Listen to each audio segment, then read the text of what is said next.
Welcome back into the GSMC Sports Podcast as we now are going to dive into this week's edition of the NFL Panic Meter. For those of you who are new here, we go from a scale of 1 to 10, 1 being not concerned at all, to 10 hitting the full panic button on where these NFL teams should be at following their losses this past weekend. And there was, of course, a very notable panic decision from one of these NFL teams this morning as the Jets fired their head coach Robert Saleh, and yet I still don't think that they should be at a full-blown panic just yet. I have them at an 8. Now, firing Saleh was definitely a panic move, and for that reason, I did want to put them here at 10.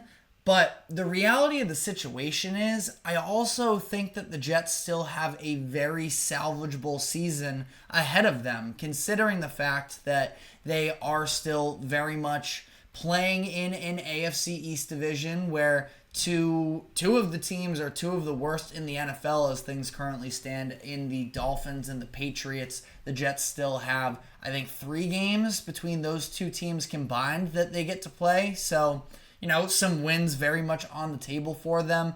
And then they are playing the Bills this upcoming week on Monday Night Football with a chance to take the lead for the number 1 spot in their own division. So, as much as, this is definitely a panic move, I had them at a 5 coming off of their loss against the Broncos last week. If they hadn't fired Saleh, I would have bumped them up to a 6 or a 7.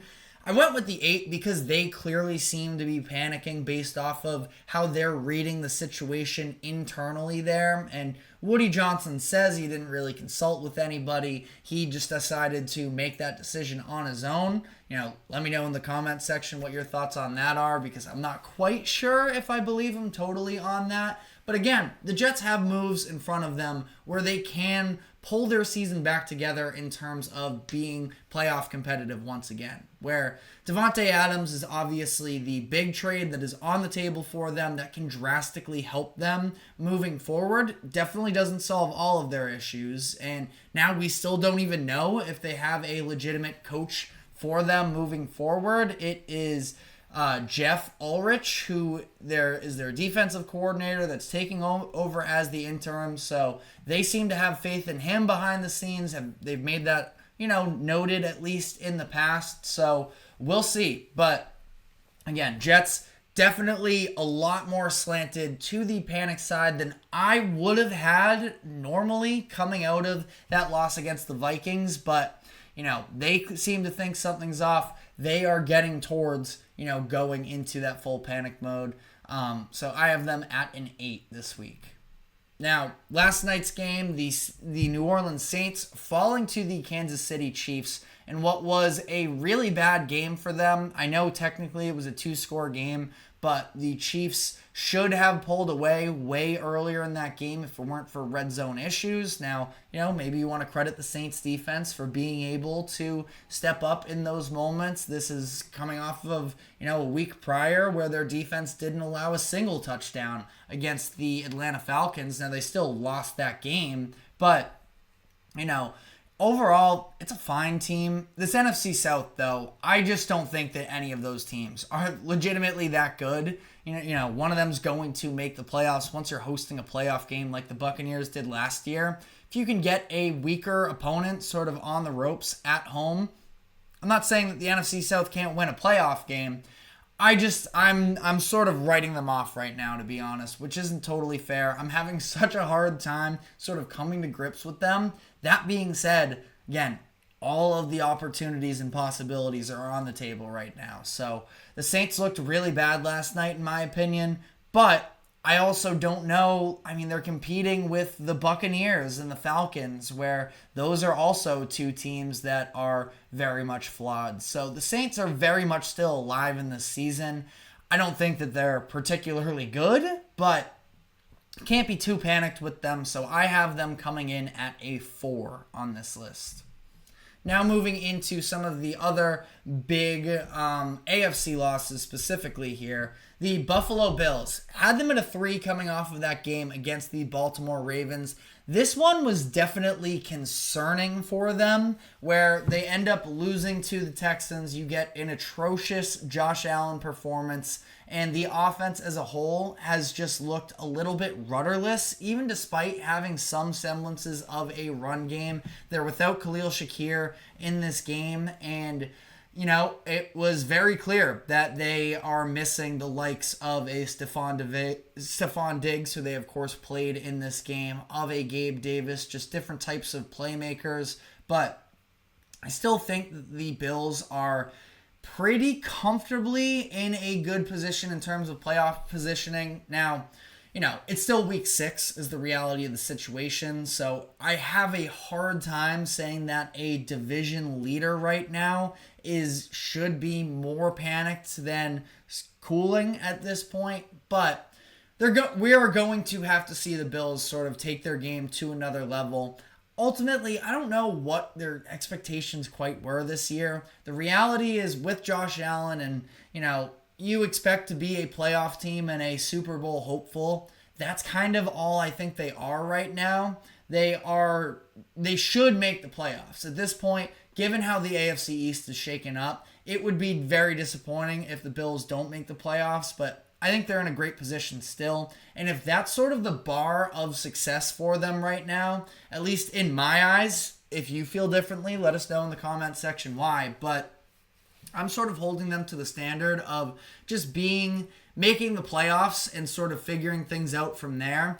I think the Bills are still ultimately pretty on track for that, but they should definitely be in the market for trying to acquire a wide receiver out there. Devontae Adams is the big name right now, but we'll see as the season shakes out who could be a little bit more available. Even I don't love it, but Deontay Johnson, who is currently on the Panthers, had a couple big weeks in weeks 3 and 4 that maybe he sort of is available for them if the Panthers are trying to sell off a little bit more at the deadline. We'll see, but I have the Bills sitting at a 4 right now. Don't think it should be too much concern, but they also have looked very poor in the past couple weeks. And Sean McDermott, we already talked about it yesterday, play calling at the end of that game, horrendous. But now, Pittsburgh Steelers, as we're going to dive into the AFC North, 3 teams losing this weekend. Steelers, I thought that was very concerning.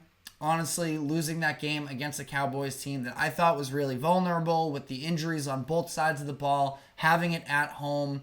A little bit of poor weather feels like it should benefit the Steelers a little bit more. And instead, you just get a total offensive dud from them. And honestly, they got kind of lucky as well with some of the poor plays and the self-implosion from the Cowboys on the other end of this. But they are also still in first place, I believe, in their division, unless the Ravens the Ravens did pass them based off of division record, seeing that they beat the Bengals this past week. So the Steelers, it's hard to be too up in arms considering the fact that, at this point, the Ravens passed them. That's kind of where we expected things to be at. The Steelers benefited from some poor opponents early on in the season. Ravens kind of got in their own way, but they seem to be rolling right now.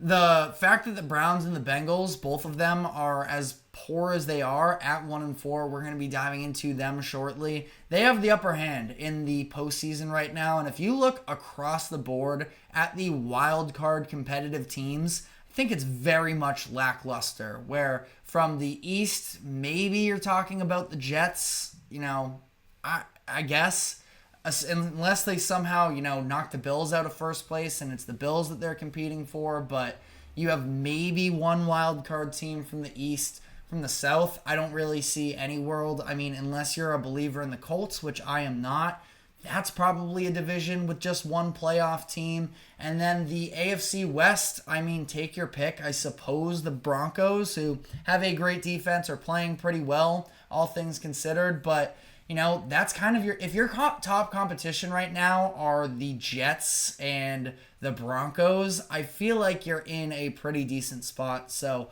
ultimately, I don't know how great the Steelers are. I don't think they should be I don't think they should be panicking right now. I have them at a 4.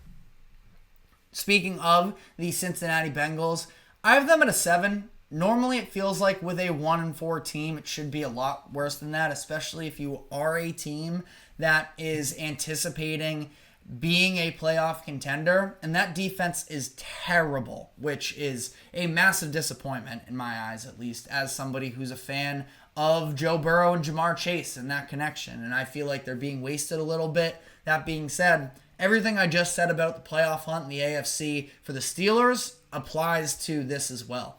The AFC North, even with the Browns and the Bengals both being at 1-4 right now, I don't think it's inconceivable to say that either one of those teams could still make the playoffs, where I think that, things are definitely getting really bad for them, but this is now sort of the stretch. They get bumped because of this loss to the Ravens, and for good reason, but I didn't really anticipate that this Ravens game was going to be a win for them anyways. And now you look at what they have going forward for them. They're against the Giants, who are a beatable team, the Browns, who are a beatable team, and back-to-back weeks going to be a huge one there for both of those teams in a divisional matchup.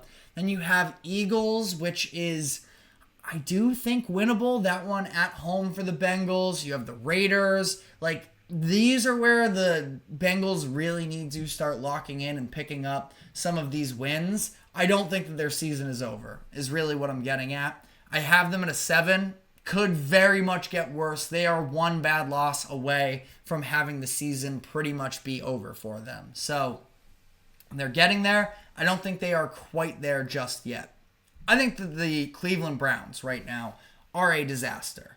They are 1-4 just with the Bengals. The difference is they've had really no reassurance that their current infrastructure is enough to build off of. Where, Deshaun Watson obviously been a disaster so far this season. Offensive line is still banged up. Now Kevin Stefanski is under a lot of fire. The Browns are one of the most penalized teams in the NFL this season. Had another 9 in this game against the Commanders, and ultimately you get blown out if you're in the Browns here. Getting blown out by a team that is sort of young and up and coming and clearly now good in the Commanders, but still a game where, you're supposed to have a good defense, and it's not even that the defense fully let them down. I think that it was just more so disappointing with the lack of support from that offense, but, they're right on the cusp here of, I think that they have to bench Deshaun Watson and move forward with Jameis Winston. I don't think that you can cut Deshaun Watson because of the financial responsibilities that sort of come after that, and I understand the Broncos just did it with Russell Wilson. Way different story there. Wilson was like $80 million. This would be $172 million for the Browns. So they're backed up in a very difficult corner. I understand a little bit of the sort of reservations there, desperately wanting to make this deal work, but at this point, it is already a disaster. I think the Browns just need to come to terms with that, and I think that Jameis Winston doesn't provide a ton of upside necessarily, and this is still a flawed team anyways, but, they need a spark of energy. Jameis, if there's one thing he can do, it's bring that energy. So I think that that's what they need to do there. And then the San Francisco 49ers. Still really, maybe it's to a fault of mine. Maybe I'm just being ignorant and taking the 49ers' past success a little bit too much to heart here. I'm still not all that worried about them after their collapse to the Cardinals. It was very much disappointing. I also think that there's a very real case to be made that if they don't lose their kicker mid-game in Jake Moody, that this is a game that they can win. Anytime that happens, I live bet the Cardinals as soon as Moody went down, because it just seems like it always comes down to those situations where you're talking about a 4th and 20 that the 49ers were facing, and they decided to go for it then. And then at the end of the game as well, I know Purdy throws the interception anyways, but you understand field goal is totally out of play in that situation. So messy there. Injuries have been a part of the 49ers story basically all season long. So some concerns there, I suppose. But also, I don't think that anybody in the NFC West is really all that scary for them. Now, shout out the Cardinals, team that I invested some, rooting stock into coming into the season. So a big win for them. I still do think that the 49ers are better. Seahawks lose to the Giants this past week. That 3-0 fraudulency that we at least talked about on this show is possibly rearing its head a little bit more. 49ers are 2-3. That's certainly not where they wanted to be after 5 games, but I don't think you can panic with them whatsoever. I think there's still a lot of year left, and I do think that ultimately they will be okay. But let me know what your thoughts are in the comment section on any of these teams or some other teams that you may have a vested interest into. And, let us know your thoughts. We'll gauge whether or not your level of panic is a fair one. But we are going to now be switching gears and diving into the MLB playoffs, which have been going on over the course of the past few days. Started on Saturday, so we have some games to catch you up on that we are going to be diving into, starting with yesterday's American League action. But before we do so, we do have to take a quick break. Do not go anywhere. We will be right back.